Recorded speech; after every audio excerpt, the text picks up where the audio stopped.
Olá, muito boa tarde para você. O Pauta Aberta desta quinta-feira, dia 3 de março de 2022, já está no ar. A você de casa, muito obrigado pela sua companhia. Vamos para os nossos destaques desta quinta.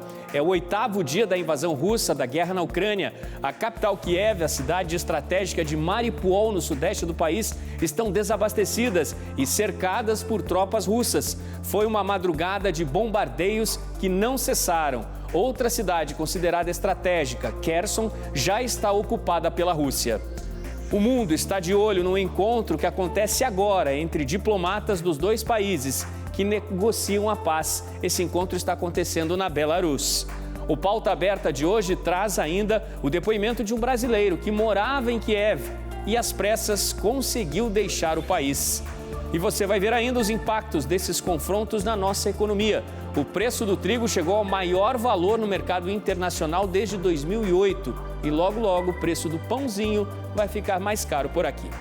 Fique ligado com a gente que o Pauta Aberta já está no ar.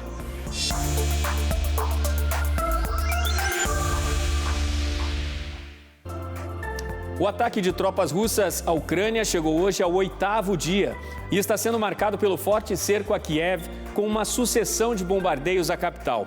Está sendo marcado também pela tomada da primeira cidade importante no país, a cidade de Kherson, com quase 300 mil habitantes, considerada importante também pela proximidade com a Crimeia, perto do Mar Negro. Ainda era noite na capital Kiev quando fortes bombardeios russos voltaram a assustar a cidade.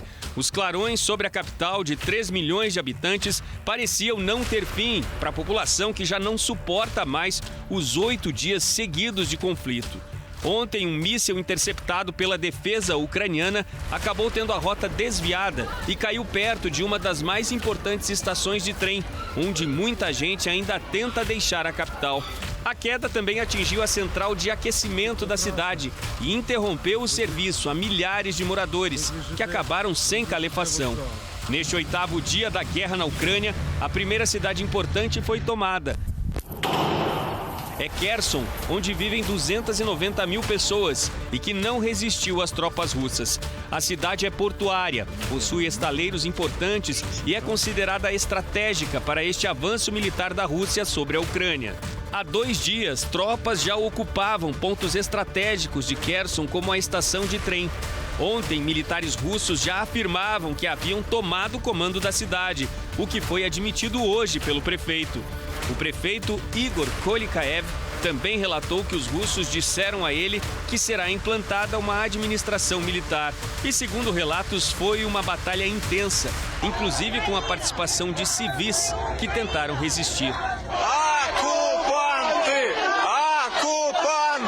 Há a estimativa de que ao menos 300 ucranianos morreram em combate, entre civis e militares. O jornal The New York Times destaca que a cidade está sem abastecimento de luz, há pouca água, pouca comida e corpos espalhados em várias ruas. Os ataques russos também avançam em outras cidades importantes perto de Kherson, que está no sul do país. Em Mariupol, 400 quilômetros a leste, os bombardeios foram intensos ontem, inclusive sobre áreas residenciais. É outra cidade sem água, sem aquecimento. A oeste de Kherson, outra cidade importante, ainda pouco atingida pelos russos, é Odessa. Mas hoje, este navio que está perto do porto foi atingido pela artilharia russa. Na área portuária da cidade, moradores trabalham em mutirão carregando sacos de areia para preparar trincheiras contra o inimigo que avança. Em Chernihiv, no norte do país, os ataques russos hoje pela manhã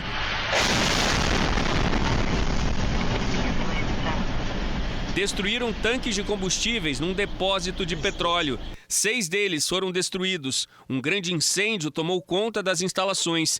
Pelo menos 25 pessoas ficaram feridas. A cidade de Kharkiv, a segunda maior do país, ainda está assustada com os fortes ataques sofridos desde a última terça-feira. Nesta escola, o buraco deixado por um míssil é o sinal claro de que alvos para os russos não foram apenas pontos considerados estratégicos. Em meio ao caos, a cidade, como várias outras pelo país, recolhe escombros e chora suas perdas e seus mortos. Nas redes sociais, apareceu uma figura conhecida das telas. O ator Sean Penn, que produzia e filmava um documentário sobre a invasão russa na Ucrânia, também está entre os refugiados e relatou que precisou deixar a pé o país, depois de abandonar o carro onde viajava com outros 2 colegas, com destino à fronteira da Polônia. Também pelas redes sociais, o presidente da Ucrânia, Volodymyr Zelensky, declarou hoje, na última postagem feita por ele, que a defesa da Ucrânia resiste aos ataques russos e afirmou que desde a meia-noite não houve trégua nos bombardeios autorizados por Moscou. Não temos nada a perder, além da nossa própria liberdade, afirmou o presidente ucraniano. Não temos o maior território, não temos armas nucleares, não fornecemos petróleo e gás para os mercados internacionais, mas temos nosso povo, temos nossa terra. É por isso que estamos lutando, disse Zelensky. Foram as palavras de hoje do presidente Zelensky.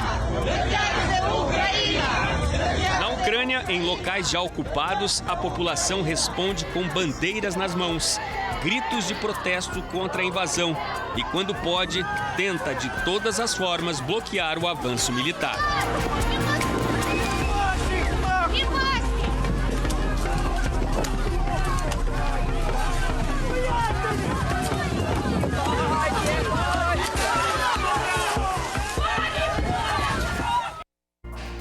No caos dos bombardeios e do avanço das tropas russas, brasileiros sofrem para escapar do país. Nós já mostramos aqui no Pauta Aberta, a chegada de vários atletas de volta ao Brasil. Hoje nós entrevistamos um brasileiro que escapou de Kiev, ainda muito assustado com tudo que viveu. Por causa da guerra, ucranianos e estrangeiros que moravam lá tiveram que deixar tudo para trás. O desespero tomou conta da população, que passou horas e até mesmo dias nas estradas para conseguir fugir. O brasileiro Gabriel Costa é um desses milhares de refugiados. Há 4 anos morando na Ucrânia, ele foi surpreendido por uma bomba que explodiu ao lado do aeroporto de Kiev, região onde morava. Quando às 4 horas da manhã, minha vida mudou completamente. Foi quando eu acordei, caiu uma bomba bem próximo ali da região onde eu estava. Foi um desespero, porque não só eu saí, todo mundo começou a sair. E era gente gritando na rua, era gente já... Quando as primeiras bombas caíram, você já saía na rua, tinha gente se arrumando para sair. Pego meu telefone e começo a ver as notícias e eu falei, gente, a guerra começou. Gabriel conta que perdeu a noção de quantos dias eles levaram nesta fuga. Hoje, ele e a amiga estão em Berlim, na Alemanha. A gente tentou sair pela Romênia, não deu certo. Depois a gente foi sair pela Moldova. E aí começou o trajeto. A gente fez Moldova, Romênia, Hungria. Depois a gente fez Eslováquia, República Tcheca e finalmente a gente chegou a Berlim. E em momentos de guerra, o dinheiro fica em segundo plano e sentimentos como empatia e solidariedade mostram que valem muito mais. Eu saí tão despreparado.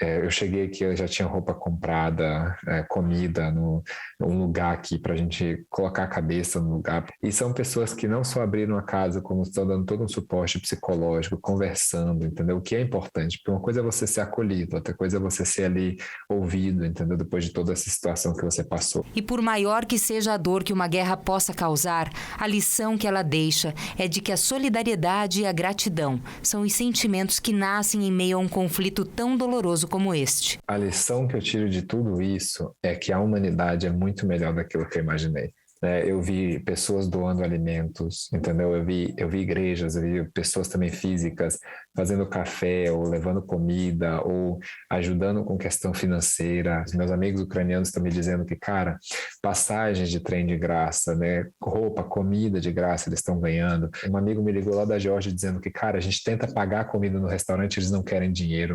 A gente tenta pegar o táxi, tenta pagar o táxi não quer dinheiro. A minha lição é que a humanidade ela é muito melhor daquilo que eu imaginei, principalmente num momento como esse. Um depoimento emocionante, a solidariedade superando aí toda a dor dessa guerra. A seguir, os impactos da guerra nos preços dos alimentos aqui no Brasil.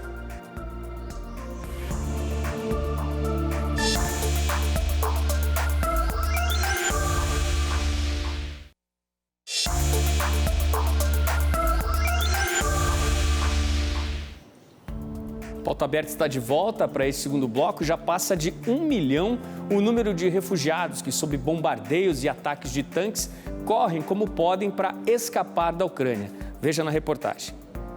Em uma semana de guerra, mais de 1 milhão de ucranianos já deixaram suas casas em busca da segurança que seu país não pode oferecer no momento.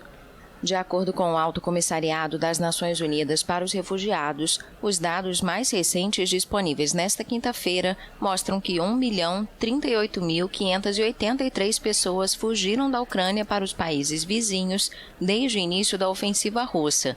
O alto comissário do Acnur, Filippo Grandi, pediu no Twitter que as armas sejam abaixadas para que a assistência humanitária possa chegar e salvar vidas dos que ainda permaneceram no país. Estes números incluem o território controlado por Kiev, com mais de 37 milhões de habitantes, mas deixam de fora a península da Crimeia, anexada pela Rússia em 2014, e as 2 áreas nas mãos de separatistas pró-Moscou. A Polônia recebeu mais da metade do total de refugiados. Em seguida vem Hungria, Moldávia e Eslováquia. Segundo o Acnur, até mesmo a Rússia recebeu ucranianos, cerca de 47 mil, e 357 pessoas entraram em Belarus, país que apoia Vladimir Putin. A agência da ONU também informou que mais de 88 mil ucranianos se refugiaram em outros países europeus mais distantes. A maioria das pessoas que deixam o país são mulheres e crianças, já que os homens em idade de combate foram proibidos de sair da Ucrânia. E neste cenário triste, sem cessar fogo, os olhos do mundo estão atentos na Belarus, na expectativa para o encontro que começou no início da tarde desta quinta-feira aqui no Brasil entre russos e ucranianos, uma tentativa aí de negociar a paz. O Jusinei Cardoso, nosso correspondente na Europa, ele nos traz os detalhes direto de Roma. Muito boa noite para você aí na Itália, Jusinei. Um momento de expectativa do mundo inteiro, Começou agora há pouco esse encontro, há muito que ser conversado. Destaque aí o pedido de paz e de cessar-fogo imediato que faz o presidente da Ucrânia, Boa tarde para você, Odilon, boa tarde a todos. Realmente, um dos momentos mais esperados dessa semana, até porque esse encontro vinha sendo aguardado desde segunda-feira, quando aconteceu a primeira rodada de negociações. Ele deveria ter acontecido ontem, como nós noticiamos aqui, mas em função até mesmo da dificuldade de a equipe diplomática da Ucrânia ter acesso ao local das negociações, ele acabou sendo transferido, adiado para hoje. Esse é um encontro absolutamente importante, Odilon, do ponto de vista das definições que vão sair dessa discussão. Isso porque o pedido principal da Ucrânia é o cessar-fogo, mas não único. Eles trazem para a mesa de negociação também o armistício, que seria um acordo que suspende temporariamente as hostilidades de qualquer natureza entre os dois países, e também a criação de corredores humanitários, principalmente na capital Kiev. Esses corredores seriam áreas livres de ataques russos e serviriam também para passagem de refugiados e de recursos. Esse é o principal argumento dessa reunião que o mundo olha com muita atenção, porque a partir dali pode sair alguma definição que leve realmente ao cessar-fogo, que inclusive, é bom que se diga, foi defendido pelo próprio ministro das Relações Exteriores da Rússia, o Sergei Lavrov, que disse que é hora de terminar definitivamente essa guerra no território ucraniano. Jusinei, é um cenário de esperança que a gente vê com essa segunda rodada, Agora eu quero destacar aqui junto com você mais uma fala do presidente da Ucrânia hoje, nas redes sociais. Zelensky falou novamente por meio de uma transmissão, sobre a situação dos ataques russos. Ele disse que 9 mil soldados russos foram mortos pelas forças ucranianas. Essas são palavras do governo da Ucrânia. Isso não está de acordo com o que dizem as lideranças russas. Elas falam em aproximadamente 500 militares russos mortos. Nas palavras de Zelensky, todos os ocupantes devem estar avisados. Eles serão rejeitados pelos ucranianos. Vocês devem lembrar para sempre que nós nunca vamos desistir. São palavras de hoje do presidente da Ucrânia.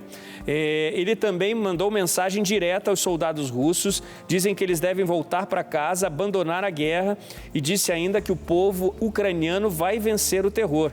Entre aspas, do presidente Zelensky, vamos mandar a Rússia embora com a vergonha que merece. São palavras de agora há pouco também do líder ucraniano. E há outras palavras duras, de outros líderes mundiais, Jusinei. Boris Johnson, primeiro-ministro da Inglaterra, falou também essa semana.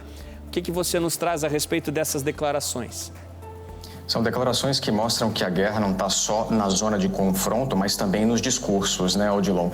Falando do primeiro-ministro do Reino Unido, Boris Johnson, ele disse o seguinte, abre aspas, o que já vimos do regime de Vladimir Putin no uso de munições que eles lançaram sobre civis inocentes, na minha opinião, já se qualifica totalmente como um crime de guerra, fecha aspas. E esse discurso vem ganhando corpo, inclusive, a partir dos movimentos que a gente percebeu nessa quinta-feira, quando o Tribunal de Haia anunciou oficialmente que está abrindo de maneira imediata uma investigação para apurar possíveis crimes de guerra. Esse pedido de investigação foi apresentado por 39 dos 123 Estados-membros do Tribunal. Vamos destacar que o Brasil não é um dos signatários, não assinou esse documento, mas pelo tratado, pelo estatuto, melhor dizendo, de Roma, que é o que determina as regras de funcionamento do tribunal, existe a possibilidade de que essa investigação comece a partir de um pedido de um único país. Como 39 se reuniram nesse sentido, vão ter aí início essas investigações e elas vão ser inclusive retroativas, Odilon. Elas vão começar em 21 de novembro de 2013. Portanto, tanto alegações passadas quanto alegações presentes vão estar sendo investigadas por esse tribunal, que vai verificar a existência ou cometimento, seja de crimes de guerra, mas também crimes contra a humanidade e genocídio. Um movimento que começa a partir de agora e pode, inclusive, trazer novos elementos para essa nossa discussão. Bom, podemos dizer que a partir disso também já há expectativa aí de que venham severas punições, sobretudo ao presidente russo, né, Vladimir Putin. Com certeza. Aliás, essas ameaças não são de agora. A gente, na última semana, vem falando a respeito disso. O mundo inteiro fechou o cerco contra a Rússia, isolou completamente o país.